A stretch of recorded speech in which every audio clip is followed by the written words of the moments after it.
Halo, perkenalkan kami dari Angkatan 4 kelompok 2B. Izinkan kami menyampaikan paparan mengenai identifikasi penerapan nilai berakhlak pada kasus pungutan liar dalam layanan administrasi kependudukan.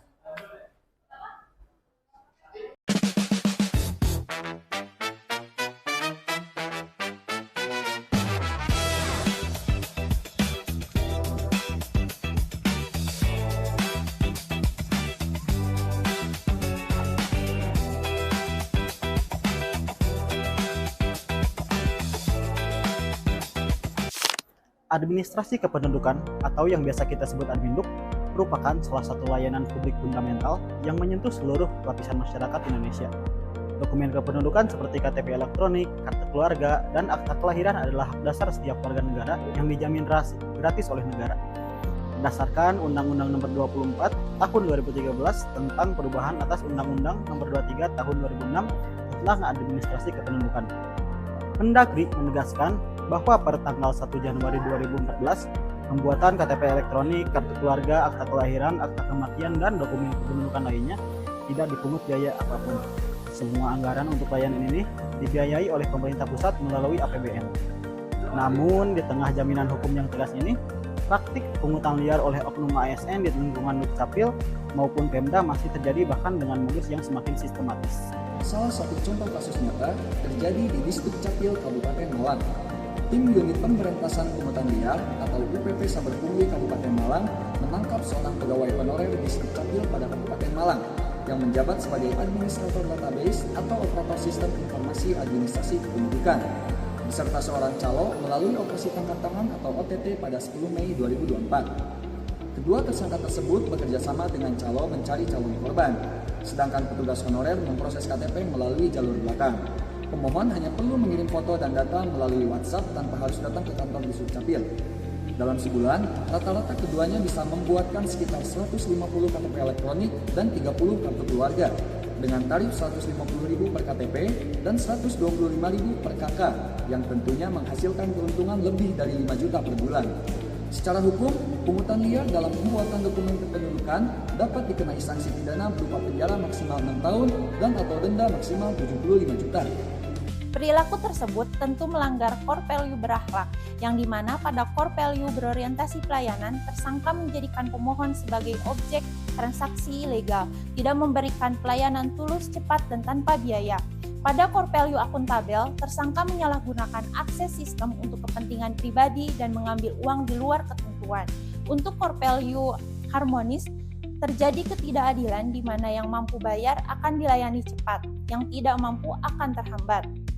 Untuk core value loyal, tersangka mengkhianati sumpah jabatan dan mencoreng nama institusi. Pada core value adaptif, tersangka memanfaatkan celah sistem untuk keuntungan pribadi, bukan untuk perbaikan layanan. Sedangkan core value kompeten, mereka gagal menjalankan tupoksi dengan standar etika dan menggunakan kompetensi teknis untuk tindakan melawan hukum. Dan untuk core value kolaboratif, kerjasama yang mereka bangun seharusnya untuk dapat memberikan manfaat kepada publik, bukan sebaliknya. Pada diagram fishbone tersebut, kita dapat mengidentifikasi atau menganalisis akar masalah karena pungli pada tingkat daerah oleh ASN masih ada. 6 akar penyebab yang teridentifikasi, yaitu 1. Dari segi manusia atau individunya. Dari contoh kasus yang tadi disampaikan, tindakan ini merupakan penyimpangan moral yang berlangsung bertahun-tahun sebelum akhirnya terungkap. Hal tersebut mencerminkan bahwa masih lemahnya integritas pribadi oknum pegawai. Selain itu, gaya hidup yang tidak sesuai penghasilan mendorong pencarian sumber pendapatan tambahan yang tidak sah. 2. Dari segi sistem pelayanannya, prosedur yang tidak sepenuhnya transparan membuka celah permainan. Bahkan hal-hal kecil seperti keberadaan kotak iuran seikhlasnya di kelurahan pun dikategorikan sebagai pungli, karena pelayanan publik seharusnya tidak dijadikan sumber pendapatan bagi institusi ataupun individu manapun. Yang ketiga, dari segi pengawasan dan organisasi, lemahnya kontrol internal dari atasan langsung. Kasus ini dan mungkin banyak kasus lain baru terungkap bukan dari pengawasan internal, melainkan dari laporan masyarakat. Hal tersebut menunjukkan bahwa mekanisme pengawasan internal tidak berfungsi dengan optimal. Yang keempat, dari segi regulasi dan sanksi. Meski ancaman hukuman sudah tegas, yaitu penjara 6 tahun, namun efek jera belum optimal karena proses hukum kerap memakan waktu lama dan tidak selalu konsisten dijalankan. Yang kelima, dari segi masyarakat atau pemohon. Masih banyak warga yang tidak mengetahui bahwa pembuatan maupun pencetakan ulang KTP adalah layanan gratis. Ketidaktahuan ini menjadi tanah subur bagi praktik pungli untuk terus beroperasi. Dan yang terakhir, yang keenam, yaitu dari segi teknologi. Di beberapa kota atau daerah ada yang belum mengimplementasikan digital secara optimal, sehingga masih memungkinkan transaksi manual yang menciptakan ruang bagi manipulasi tersebut. Untuk kasus serupa, ada beberapa alternatif solusi yang bisa dilakukan, di antaranya ada untuk jangka pendek, jangka menengah, dan jangka panjang. Untuk solusi jangka pendek, ini bisa dilakukan dengan memasang papan informasi bahwa semua layanan kependudukan tidak dipungut biaya dan tercantum kontak pengaduan yang mudah diakses dan dijamin kerahasiaannya. Whistle blowing system di semua loket Disdukcapil dan kelurahan atau kecamatan. Dan tentunya menerapkan sanksi tegas dan cepat tanpa menunggu proses pidana selesai dengan penangguhan tugas dan pemecatan sesuai PP nomor 94 tahun 2021. Untuk solusi jangka menengah, dengan melakukan digitalisasi penuh sistem antrian dan pelacakan status dokumen, sehingga pemohon dapat memantau progres secara mandiri tanpa bergantung pada oknum petugas. Pemerintah daerah juga bisa melakukan replikasi model seperti program Aku Desa Kabupaten Serang yang memungkinkan masyarakat mengurus KTP, KK, akte kelahiran, lalu ada juga hingga pidana domisili secara cepat, gratis, transparan di tingkat desa. Audit berkala hak akses dan log aktivitas pada Sistem Informasi Administrasi Kependudukan SIAK untuk mendeteksi transaksi mencurigakan serta adanya rotasi pegawai pada unit-unit yang rawan pungli secara periodik.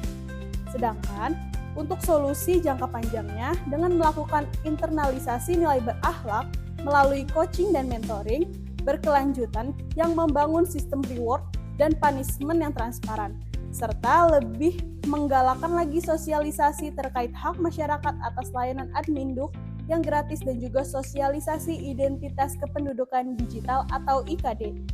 Melalui media sosial, tokoh masyarakat, dan pemerintah desa atau kelurahan sebagai alternatif dokumen fisik yang mengurangi ketergantungan pada proses manual. Kasus pungli pada layanan Adminduk di Disdukcapil Kabupaten Malang menjadi bukti nyata bahwa pelanggaran nilai berakhlak bukan sekedar persoalan individu semata, melainkan cerminan dari kegagalan sistem pengawasan, lemahnya budaya integritas organisasi, dan kurangnya literasi masyarakat akan hak-haknya.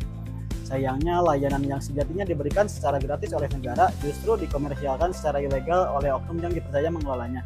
Nilai berakhlak bukan hanya hafalan dalam ujian, tetapi kompas moral yang harus hidup dalam setiap tindakan pelayanan. Satu oknum yang korup merusak kepercayaan yang dibangun oleh ribuan ASN yang berintegritas. Demikian presentasi dari kelompok kami, Burung Kenara, Burung Kenari. Sekian dan terima kasih. Dadah.